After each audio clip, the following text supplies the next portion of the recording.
Seri 3 Pedang Kayu Harum. Dewi Maut. Cerita, Ho Ping Hu. Audiobook, novel silat. Bab 21. Siapakah mereka? Tanyanya, tidak tahu bahwa diam-diam pemuda di belakangnya menaruh perhatian besar dengan hati tegang. Marilah, kalian ikut saja dan melihat sendiri. Wanita itu terkekeh bangga dan mereka memasuki ruangan yang lebar di sebelah dalam rumah.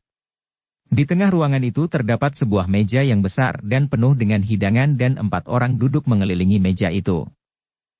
Bun Hou dengan sikap hormat memandang dengan penuh perhatian ketika Ciok Li Kim memperkenalkan Liok Sun kepada para tamu itu sambil tertawa.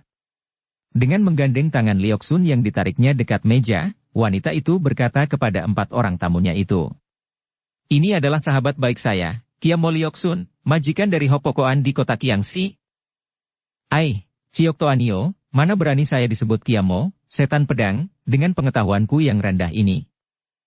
Liok Sun membantah ketika melihat bahwa 4 orang itu terdiri dari seorang setengah tua, 2 orang kakek tua dan seorang nenek tua yang semua kelihatan sebagai orang-orang yang luar biasa. 4 orang itu pun agaknya memandang rendah karena mereka membalas penghormatan Liok Sun tanpa berdiri dari kursi masing-masing. Liok Sun, dia ini adalah Hua Hua Cinjin, ini adalah Hek Isian Kou, dan Lo Chian Wei itu adalah Bo Taisu, 3 orang tua yang merupakan datuk-datuk persilatan dengan ilmu kepandaian yang sukar dicari tandingan. Dan dia ini adalah Toat Bengkau Busit yang namanya sudah tidak asing lagi di dunia Kang Ou. Dengan suara penuh kebanggaan akan kehebatan para tamunya, wanita itu memperkenalkan. Liok Sun terkejut dan cepat menjura lagi.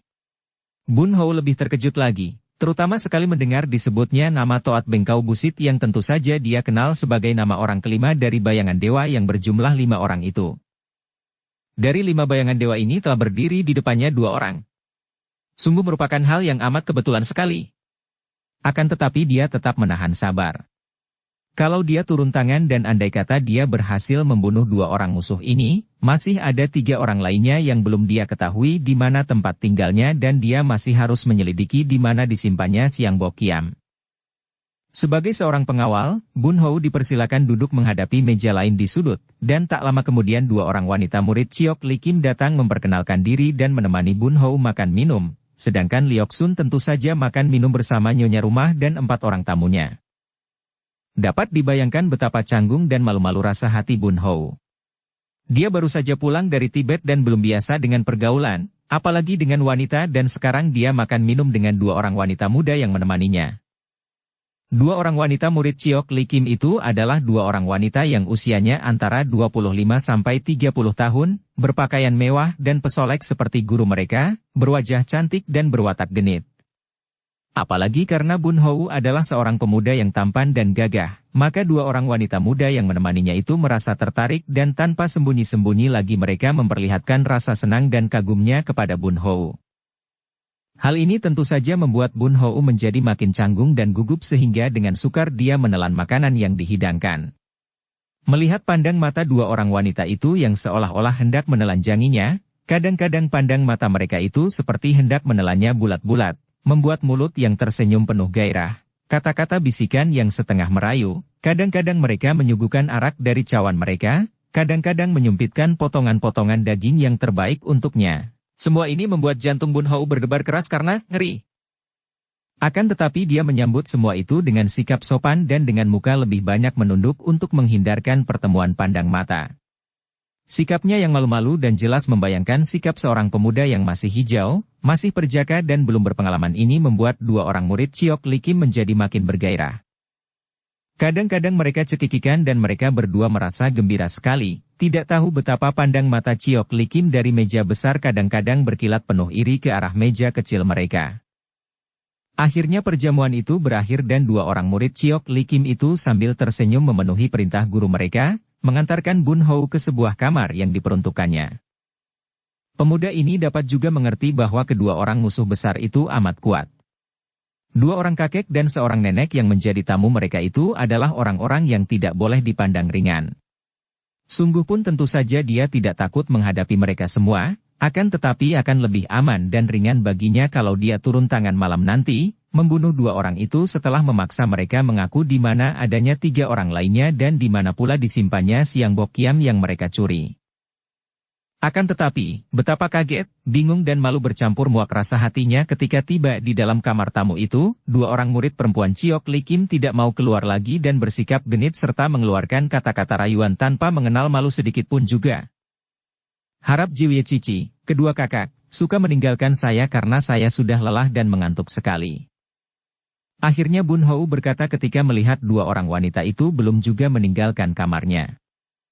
Kalau engkau lelah dan mengantuk, tidurlah, dan kami akan menjagamu, adik Bun Hou yang baik, berkata yang muda sambil terkekeh genit dan matanya mengerling tajam penuh tantangan. Aku akan memijati tubuhmu. Sumo berkata benar, kata yang lebih tua. Memang kami bertugas untuk menemanimu dan melayanimu, hihihihi. Bun Hou terkejut sekali dan memandang dengan mata terbelalak.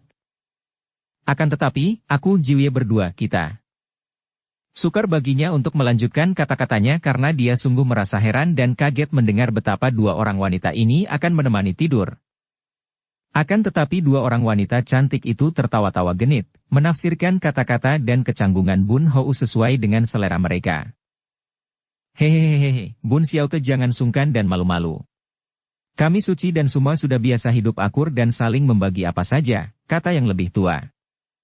Benar, adik Bun yang gagah. Dan boleh kau nilai nanti, siapa di antara kami yang lebih lihai, hihihihi, kata yang muda. Bun Hou melongo dan matanya terbelalak melihat betapa dua orang wanita muda itu telah menanggalkan pakaian luar mereka dengan gerakan yang memikat sekali. Kini mereka tersenyum memandang kepadanya dalam pakaian dalam berwarna merah muda dan hijau muda, pakaian dalam yang terbuat dari bahan tipis sekali sehingga tembus pandang dan dia dapat melihat garis-garis bentuk tubuh mereka yang tidak ditutup apa-apa lagi di bawah pakaian dalam itu.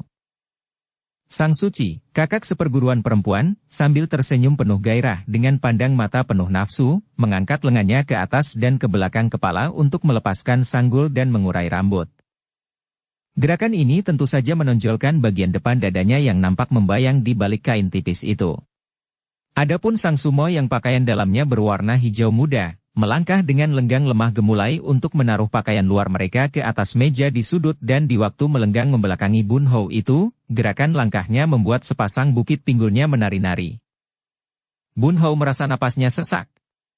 Dengan mata terbelalak dan muka merah dia melihat itu semua dan berkali-kali dia harus menelan ludah karena jantungnya berdebar dan lehernya terasa kering. Harap Jiwie suka membiarkan saya sendiri saja mengasuh, dia membantah. Akan tetapi dua orang wanita itu kini melangkah mendekatinya sambil tersenyum dan Bun Hou memperoleh perasaan seakan-akan dua orang wanita itu sedang mengancamnya dan hendak menyerangnya. Tentu saja dia menjadi semakin bingung dan tidak tahu harus berbuat apa. Adik Bun, engkau tampan, gagah dan ganteng sekali. Mari kubuka sepatumu agar kita dapat mengasuh dengan enak, kata sang Sumoy. Dan biarkan aku membuka pakaianmu, Bun Hyante, sang Suci juga berkata dengan suara merayu. Bun Hou mengambil keputusan untuk menggunakan kekerasan. Gara-gara dua orang wanita yang agaknya haus dan gila laki-laki ini urusannya bisa kacau dan gagal. Dia akan membuat mereka tidak berdaya dan meninggalkan mereka di kamar itu. Akan tetapi baru saja semua urat syaraf di tubuhnya menegang, siap untuk bergerak turun tangan, tiba-tiba dari luar pintu kamar itu terdengar suara laki-laki. Aikui dan Aikiao, apakah kalian berada di dalam? Bun Hou terkejut bukan main dan tentu saja dia menahan gerakan tangannya yang tadi sudah siap untuk menotok mereka. Dua orang wanita itu menoleh ke arah pintu, dan yang lebih tua menjawab. Ah, Bu Susiok, paman gurubu, di luar. Benar, kami berada di sini menemani tamu.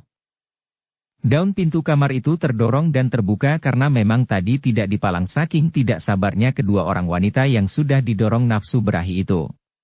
Bun Hou menjadi merah sekali mukanya saking malu ketika melihat Toat Bengkau Busit, laki-laki berusia 40 tahun yang kurus, dan mukanya seperti monyet, kuning dan pucat itu, masuk ke dalam kamar itu sambil tertawa.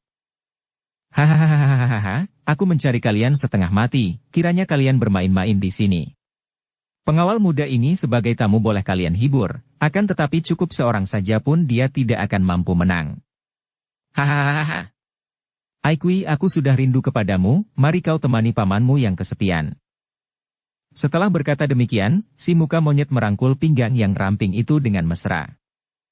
Sang Suci mengerutkan alisnya dan tampak jelas oleh Bun Hou betapa wajah yang cantik itu menjadi buruk dan kejam ketika bersungut-sungut. Susiok, biar semua saja malam ini menemanimu, wanita itu membantah halus. Siapa? Ai Kiao? Ai Kui, aku rindu padamu, sudah lama benar, hehehehe, dan Ai Kiao baru kemarin menemani aku. Hayolah. Dia menarik dan memaksa wanita itu.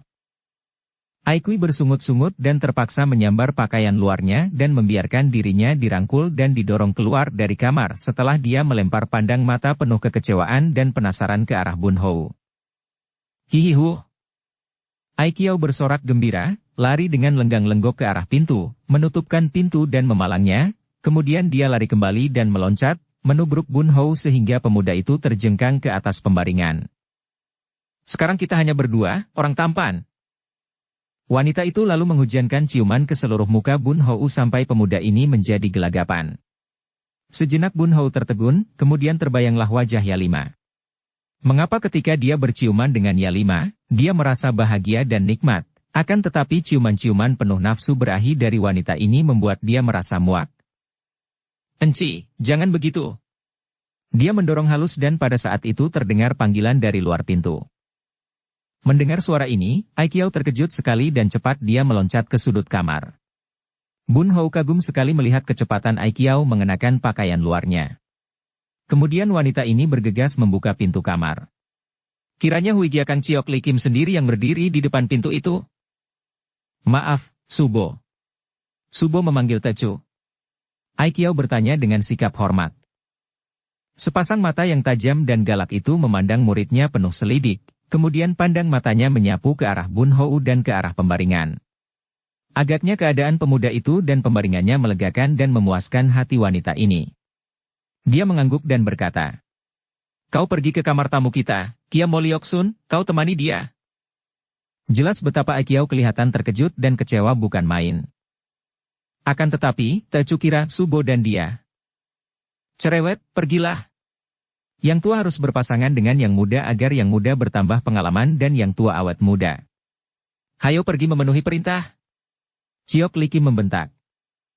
Baik, Subo. Ai Kiao mengambil pakaian luarnya, kemudian keluar dari kamar itu dengan kepala ditundukkan. Ciok Li Kim menutupkan daun pintu dan dia menghampiri Bun Hou sambil tersenyum genit. Wanita berusia 50 tahun ini masih nampak cantik karena dia pandai bersolek dan memang dahulunya dia adalah cantik. Muridku memang bandel. Apakah dia tadi mengganggumu, orang muda Shibun? Kalau dia mengganggumu, biar kuhukum dia di depanmu. Sepasang mata itu memandang wajah Bun Hou dengan sinar aneh. Dukung channel Novel Silat dengan subscribe, follow, like, komen dan share. Sejak tadi Bun Hou sudah merasa makin muak menyaksikan tingkah laku dua orang murid dan guru mereka itu. Dari sikap dan kata-kata mereka saja sudah jelas dapat dinilai orang-orang macam apa adanya mereka. Akan tetapi diam-diam dia merasa girang karena kini musuh yang seorang ini datang sendiri tanpa dia harus mencarinya di kamarnya. Dia akan membekuk wanita ini dan memaksanya mengaku tentang tiga orang musuhnya yang lain dan tentang pedang Siang Hokiam, kemudian dia akan membunuh Busit dan pergi dari tempat itu untuk mencari tiga orang yang lain dan pedang Siang Hokiam. Bun Hou menggeleng kepalanya. Tidak, Toanio. Tidak ada yang mengganggu saya, jawabnya. Syukurlah kalau begitu. Kau adalah seorang tamu, harus dilayani dengan baik, karena itu aku sendiri yang akan menemanimu malam ini, orang muda. Marilah, mari kita rebahan sambil omong-omong, aku ingin mendengar riwayatmu. Kau menarik hatiku, tidak sama dengan pemuda-pemuda lain, jangan sungkan-sungkan, kesinilah. Wanita itu sudah duduk di pinggir pembaringan, dia menggapai mengajak pemuda itu duduk di dekatnya. Bun Hou hampir tak dapat menahan kemarahannya. Tidak. Dia menggeleng kepalanya. Dua orang murid Toanio tadi pun membujuk saya, akan tetapi saya bukanlah laki-laki seperti itu. Ucapan ini membuat wajah Ciok Li Kim menjadi merah sekali dan tiba-tiba wanita ini menggerakkan tubuhnya membalik, tangan kanannya bergerak. Wir. Bun Hou terkejut bukan main, tadinya menyangka bahwa wanita itu marah kepadanya dan menyerangnya, akan tetapi ternyata senjata piau beronce merah itu menyambar ke arah jendela kamar itu, menembus jendela dan terdengar jatuh berkerontangan di luar kamar. Keparat jangan lari kau. Tubuh Ciok Likim sudah meloncat dengan gerakan yang ringan sekali, kakinya menendang jebol daun jendela dan tubuhnya sudah mencelat keluar. Barulah pemuda itu tahu bahwa tadi ada orang mengintai dari luar jendela. Dia merasa heran sekali mengapa dia tidak lebih dulu melihatnya atau mendengarnya. Hal ini adalah karena dalam keadaan tergoda bujuk rayu wanita-wanita tadi, hati Bun Hou berdebar dan kacau tidak karuan dan hal ini mengurangi kewaspadaannya. Andai kata dia berada dalam keadaan biasa, tentu sebelum Ciok Likim mendengar sesuatu, dia akan lebih dulu dapat mendengarnya. Tangkap penjahat! Terdengar teriakan wanita itu di luar. Bun Hou juga meloncat keluar dari kamar dan setibanya di ruangan besar dia melihat betapa Ciok Likim, Busit, 2 orang kakek dan seorang nenek tamu, juga Kiam Molioksun dan 2 orang murid wanita Ciok Likim, semua sudah berada di situ dengan pakaian dan rambut kusut. Agaknya tergesa-gesa meninggalkan kamar tidur oleh teriakan Ciok Likim tadi. Mereka semua ini mengurung 3 orang yang berdiri di tengah ruangan dengan pedang di tangan. Dan selain tokoh-tokoh kaum sesat itu, juga tampak anak buah lembah bunga merah sudah mengurung ruangan itu dari sebelah luar. Bun Hou memandang dengan penuh perhatian. 3 orang itu biarpun sudah dikepung, kelihatan sama sekali tidak memperlihatkan rasa takut. Mereka itu adalah 2 orang gadis dan seorang pemuda, usia mereka antara 20 sampai 25 tahun, kelihatan cantik, tampan, dan gagah dengan pedang melintang di depan dada, saling mengadu punggung dan menghadapi kepungan banyak orang itu. Diam-diam Bun Hou kagum menyaksikan kegagahan mereka, akan tetapi juga mencela kecerobohan mereka, berani secara sembrono memasuki guha harimau yang amat berbahaya ini. Kalian seperti 3 ekor tikus yang terkurung. Ciok Likim mengejek kepada mereka. Hayo kalian mengaku, siapa kalian dan mengapa kalian berani memasuki tempat kami tanpa izin? Jawab, agar kalian tidak mati tanpa nama. Pemuda yang mewakili 2 orang kawannya itu memandang kepada wanita ini dengan sinar mata berapi-api. Kami adalah murid-murid Butongpai yang datang hendak menuntut balas atas kematian suheng kami seminggu yang lalu di luar hutan lembah bunga merah. Siapa suheng kalian dan apa hubungan kematiannya dengan kami? Ciok Likim mengerutkan alisnya.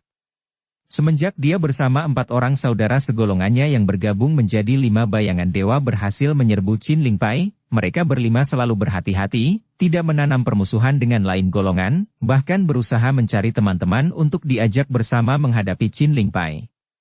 Maka mendengar murid-murid Butongpai memusuhinya, dia menjadi heran dan terkejut. Suheng kami sebelum meninggal dunia mengatakan bahwa dia dilukai oleh 2 orang murid lembah bunga merah. Ciok Likim memandang ke sekelilingnya, ke arah para anak buah lembah bunga merah.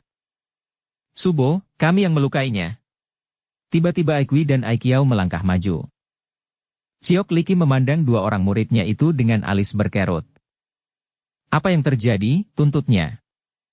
Pemuda itu terlalu menghina kami, mengatakan bahwa kami dan orang-orang lembah bunga merah adalah orang-orang cabul yang tak tahu malu.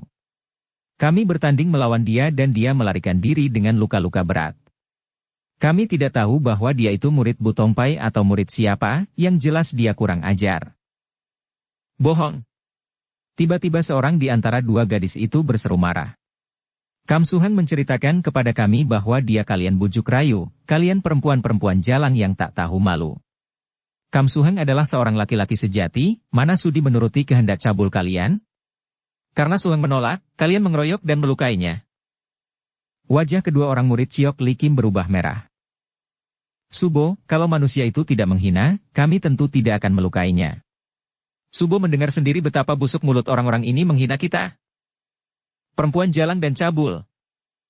Gadis murid Butongpai yang sesungguhnya adalah pacar dan calon istri suhengnya sendiri yang tewas itu sudah memekik dan dengan pedangnya dia menyerang Aikui dan Aikiao. 2 orang wanita ini mengelak lalu membalas dan bertandinglah Aikui dan Aikiao melawan 3 orang murid Butongpai itu. Para orang tua itu mula-mula hanya menonton. Ilmu pedang Butongpai terkenal bagus gayanya dan kuat serta cepat, dan kini Aikui dan Aikiao yang juga menggunakan pedang, setelah lewat 50 jurus, terdesak hebat oleh pedang 3 orang murid Butongpai itu. Busute, kau wakili aku tangkap 3 orang bocah kurang ajar ini. Melihat betapa 2 orang muridnya terdesak, Hui Giakang Ciok Likim menyuruh Toat Bengkau Busit yang disebutnya Sute, untuk maju. Biarpun 5 bayangan dewa itu tidak mempunyai hubungan perguruan, melainkan hubungan segolongan dan terutama sekali sama-sama menaruh dendam kepada ketua Qin Ling Pai, akan tetapi semenjak mereka memakai nama 5 bayangan dewa, mereka saling menyebut adik dan kakak seperguruan. Tar. Joan Tian atau cambuk baja di tangan Toat Bengkau Busit meledak-ledak ketika dia menerima perintah ini. Tubuhnya mencelat ke depan dengan keringanan seekor burung, dan tahu-tahu Joan Tian di tangannya sudah melecut-lecut dan menyambar-nyambar ganas. Tartar tringge. Ai! Seorang gadis Butong Pai menjerit dan pedangnya terhempas. Dia memegangi tangan kanan dengan tangan kiri karena tangan kanannya terasa sakit. Saat itu dipergunakan oleh Ciok Li Kim untuk menggerakkan tangannya. Gadis itu berusaha mengelak, akan tetapi dia kalah cepat dan robohlah dia terkena totokan wanita yang berjuluk kelabang terbang itu. 2 orang murid Butong Pai yang lain menjadi marah sekali. Mereka berdua saling beradu punggung dengan pedang melintang di depan dada, siap untuk bertempur mati-matian melawan orang-orang lihai itu. Hehehe, kalian bocah-bocah ingusan sungguh tidak tahu diri. Ciok Li Kim terkekeh mengejek. Kalian tidak tahu dengan siapa kalian berhadapan. Biar guru kalian, ketua Butong Pai sendiri belum tentu berani bersikap kurang ajar seperti kalian di hadapan kami. Kami tidak peduli dengan siapa kami berhadapan. Pemuda Butong Pai itu membentak sambil melirik sumoinya yang roboh tertotok tadi. Kami datang untuk menuntut balas atas kematian suheng kami dan untuk itu, kami siap mengorbankan nyawa kami kalau perlu. Kami tidak takut kepada kalian. Ciok Suci, bereskan saja mereka ini, habis perkara. Busit berkata sambil mengayun-ayun Joan Tian di tangannya. Nanti dulu, Bu Sute, kita tidak ingin bermusuhan dengan Butong Pai atau partai manapun. Ingat, kata si kelabang terbang dan Toat Bengkau Busit mengangguk. Bocah-bocah Butong Pai, kami masih memandang nama Butong Pai dan mau mengampuni kalian bertiga. Berlututlah dan kami akan mengampuni kalian, kata Ciok Li Kim. Tidak sudi. Gadis Butong Pai yang kedua membentak marah.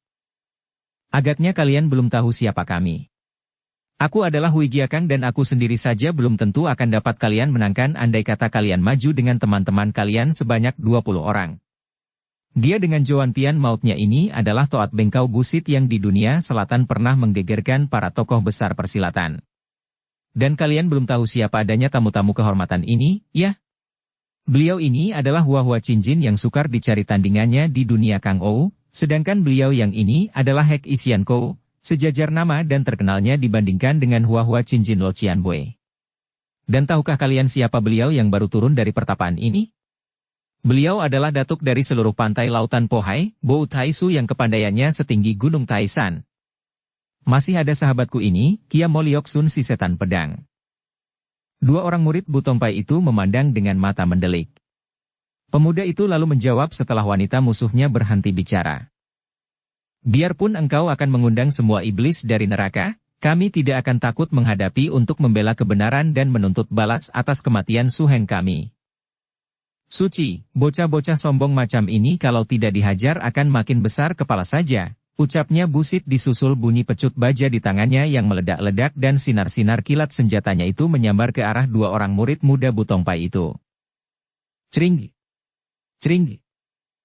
Bunga api berhamburan ketika Joan Tian itu tertangkis oleh 2 batang pedang, akan tetapi Toat Bengkau yang memiliki ginkang tinggi sekali itu sudah menyerang lagi, gerakannya cepat bukan main, Joan Tian di tangannya lenyap berubah menjadi sinar kilat yang menyambar-nyambar dan mengurung kedua orang muda itu.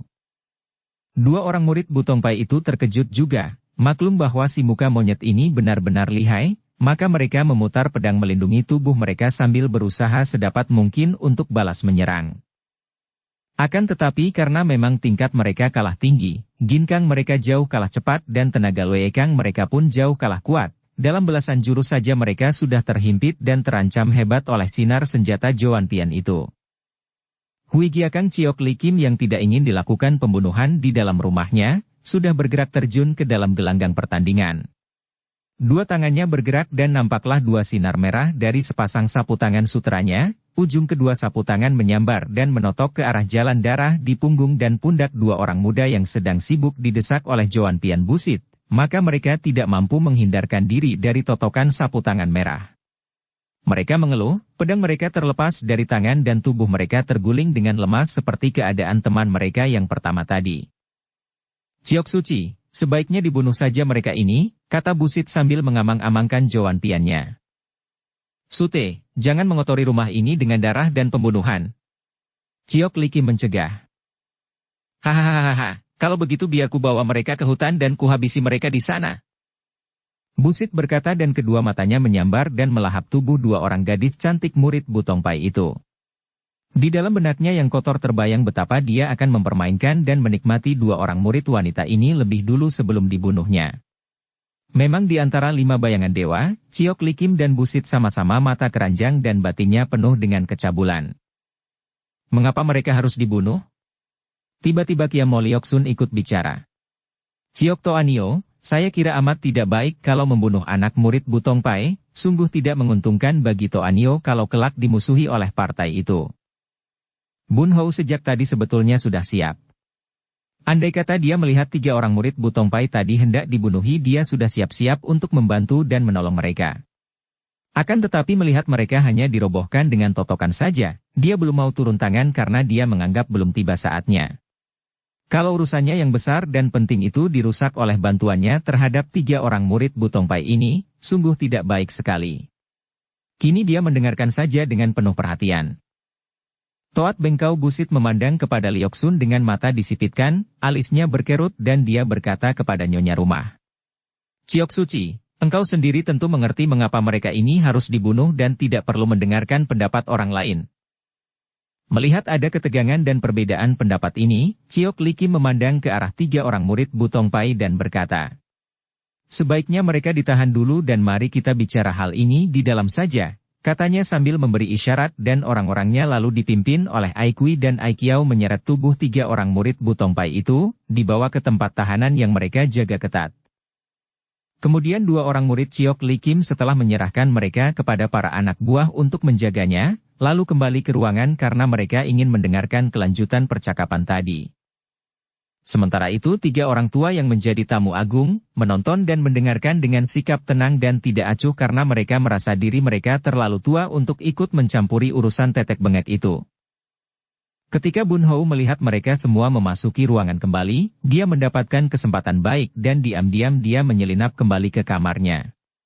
Sudah diambilnya keputusan untuk menyelamatkan dan membebaskan 3 orang Butongpai itu lebih dulu, kemudian baru dia akan membunuh Ciok Likim dan Busit kalau mungkin dia hendak memaksa seorang di antara mereka mengaku di mana adanya 3 orang teman mereka yang lain. Bergegas Bun Hou memasuki kamarnya untuk membawa buntalannya.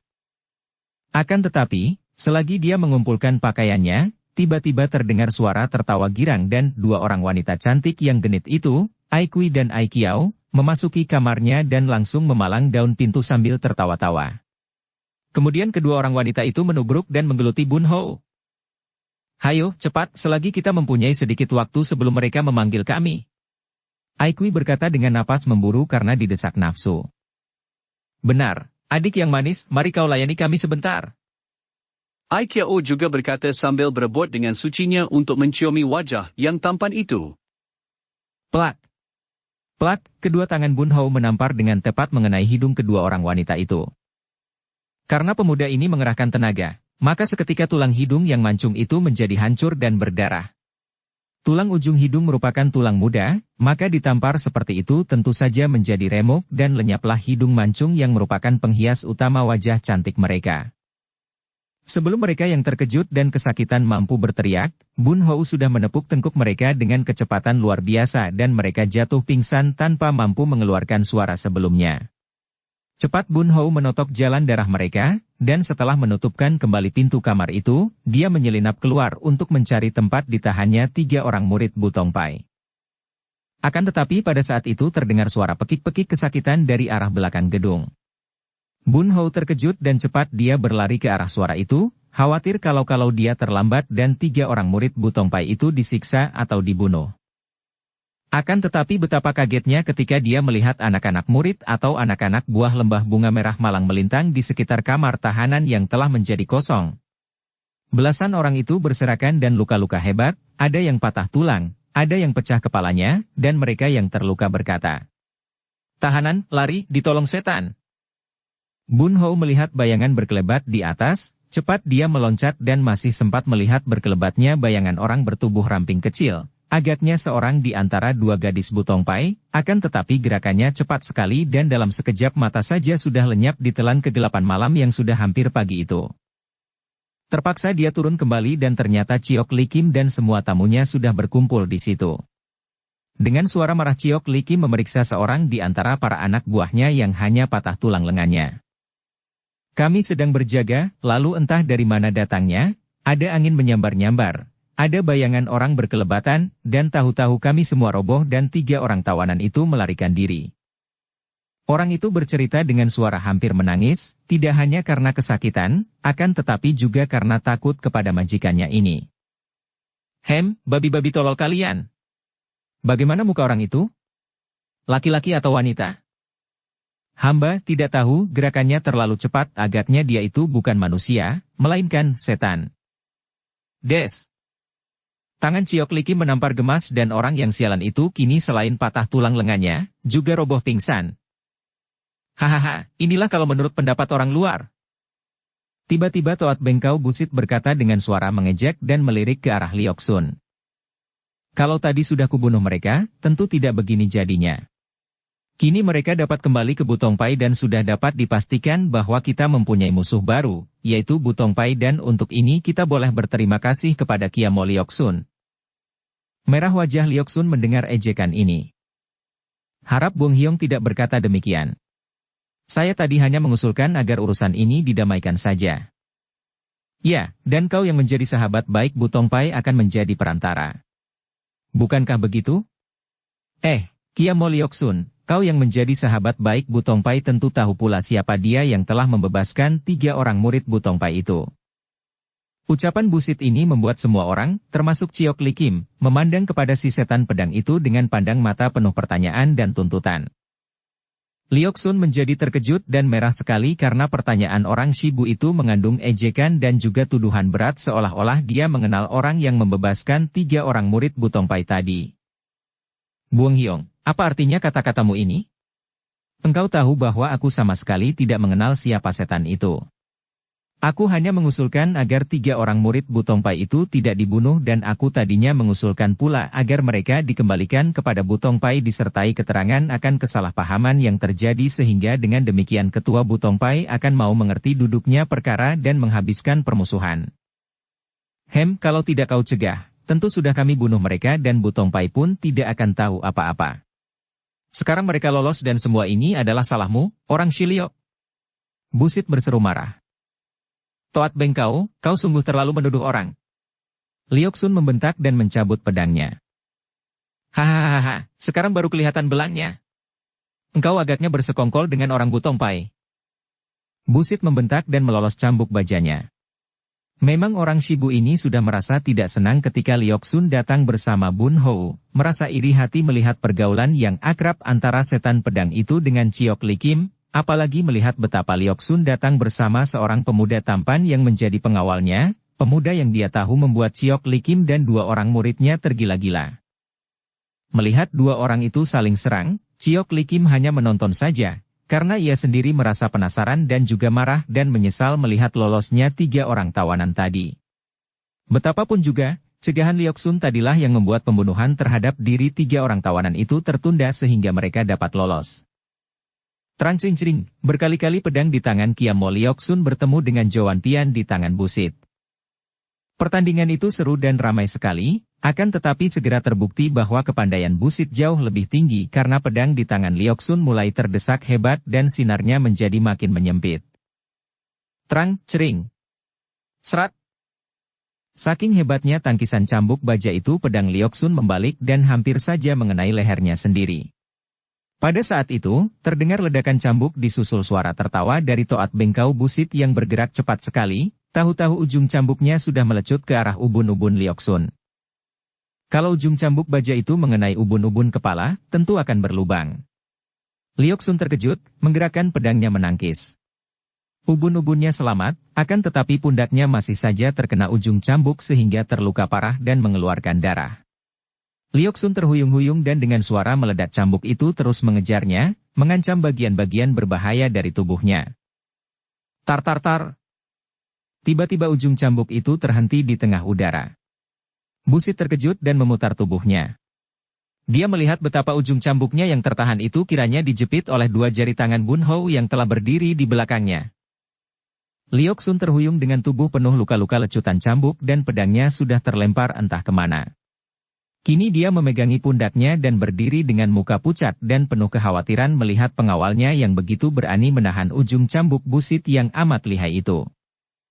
Ketika melihat bahwa yang menahan cambuknya adalah pemuda pengawal yang menimbulkan iri hati dan dibencinya itu, Busit menjadi marah bukan main. Dengan mata mendelik dia memaki.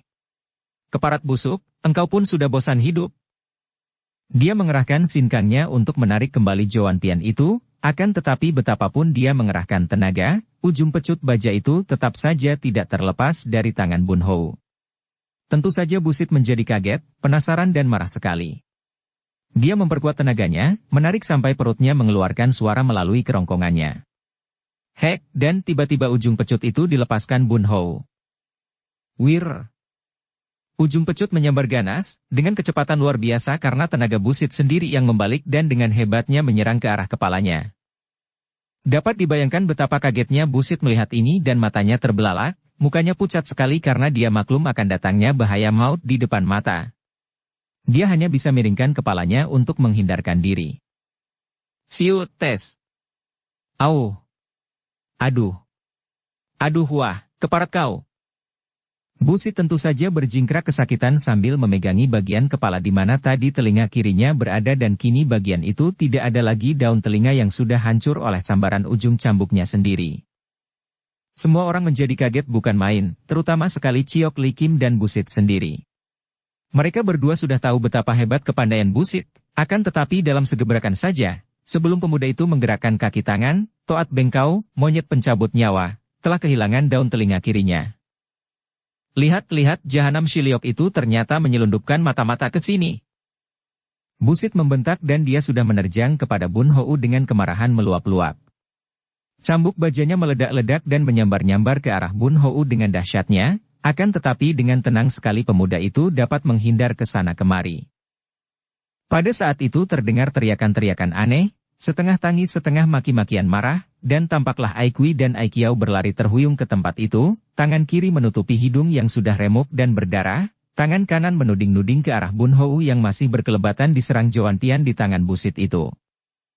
Melihat keadaan dua orang muridnya, Ciok Li Kim terkejut dan hanya dengan susah payah dua orang wanita yang suaranya menjadi bindeng dan tidak karuan itu menceritakan bahwa muka mereka dibikin cacat dan buruk oleh Bun Hou.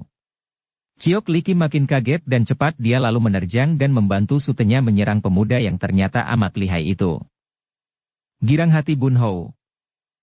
Majulah, memang aku hendak membunuh kalian, katanya sambil menangkis sambaran ujung sapu tangan merah yang meluncur ke arah lehernya itu dengan sentilan jari tangannya. Prat. Ai. Ciok Li Kim menjerit karena sentilan jari tangan yang mengenai ujung sapu tangannya itu membuat sapu tangannya terpental dan jari-jari tangannya sendiri tergetar hebat sekali. Ciok Li Kim dan Busit, kematian sudah di depan mata, hayo, katakan di mana adanya tiga bayangan dewa lainnya dan di mana pula kalian sembunyikan Siang Gok Kiam pusaka Chin Ling Pai. Bun Hou berseru dan tubuhnya bergerak cepat sekali.